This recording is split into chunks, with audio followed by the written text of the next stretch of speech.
السلام عليكم ورحمة الله وبركاته. الحمد لله رب العالمين والعاقبة للمتقين، والصلاة والسلام على أشرف الأنبياء والمرسلين نبينا محمد وعلى آله وصحبه أجمعين ومن تبعهم بإحسان إلى يوم الدين. أما بعد،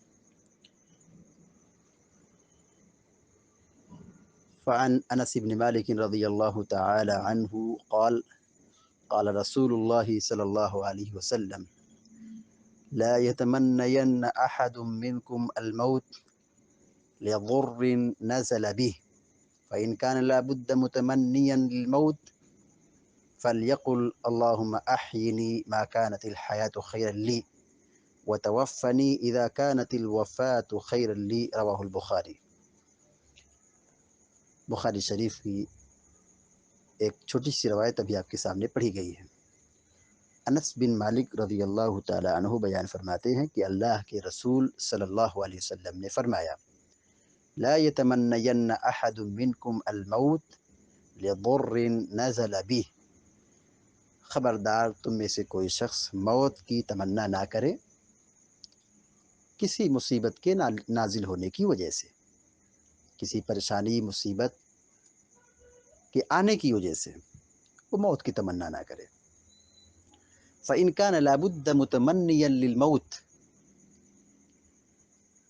فَإِنْ كَانَ لَابُدَّ مُتَمَنِّيًا لِلْمَوْتِ، اور اگر اسے موت کی تمنا کرنا ہی ہے، فَلْيَقُلْ اللَّهُمَّ أَحْيِنِي مَا كَانَتِ الْحَيَاةُ خَيْرًا لِي، تو اسے چاہیے کہ یہ دعا پڑھے: اے اللہ تو مجھے زندہ رکھ یا زندگی دے جتنا کہ زندگی میرے حق میں خیر ہو، بہتر ہو، اچھی ہو۔ وَتَوَفَّنِي إِذَا كَانَتِ الْوَفَاةُ خَيْرًا لِي، اور تو مجھے موت دے، وفات دے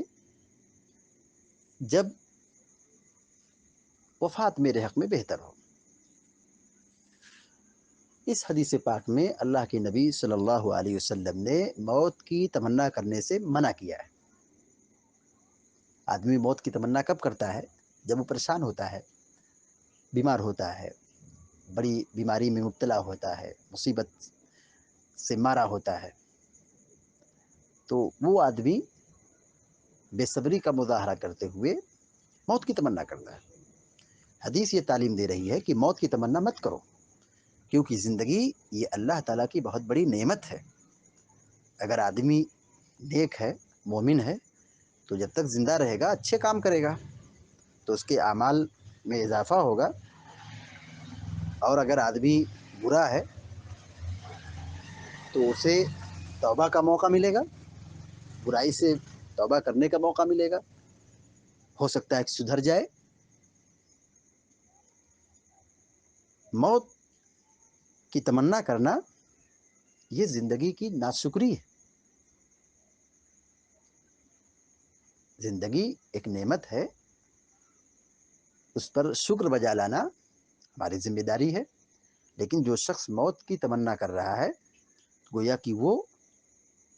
زندگی کی نعمت پر شکر کی بجائے ناشکری کر رہا ہے۔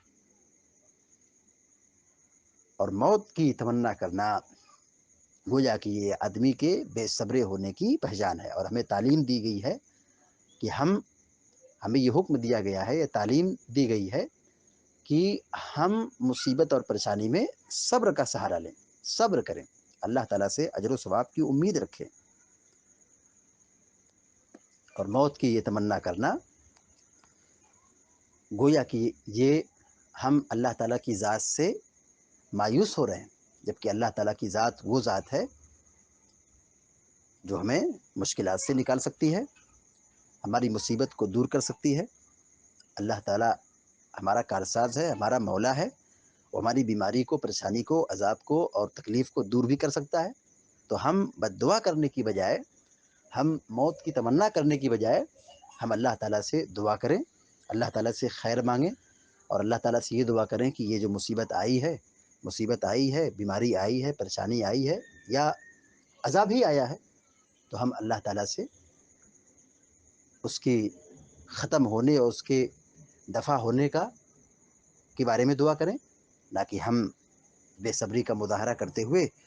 اور موت کی تمنا کرنے لگیں، جو کہ جائز نہیں ہے۔ تو اللہ کے نبی صلی اللہ علیہ وسلم نے ہمیں یہ دعا سکھائی ہے کہ اگر واقعی انسان تکلیف سے دوچار ہے، مصیبت میں گھرا ہوا ہے، اور وہ خیر کی شرط کے ساتھ موت کی تمنا کر سکتا ہے، موت مانگ سکتا ہے، جیسا کہ حدیث میں یہ دعا سکھائی گئی ہے، اللہم احینی ما کانت الحیات خیر لی وتوفنی اذا کانت الوفات خیر لی، کہ اللہ تو مجھ کو تو زندگی دے یا زندہ رکھ، جتنی کی زندگی میرے حق میں خیر ہو، بہتر ہو، اچھی ہو، اور تو مجھے موت دے دے اگر میرے حق میں، جب موت میرے حق میں بہتر ہو۔ تو خیر کی شرط کے ساتھ ایسی دعا کر سکتے ہیں، لیکن مطلق کسی مصیبت اور پریشانی کے نازل ہونے کی وجہ سے موت کی تمنا کرنا، یہ سراسر ناجائز عمل ہے،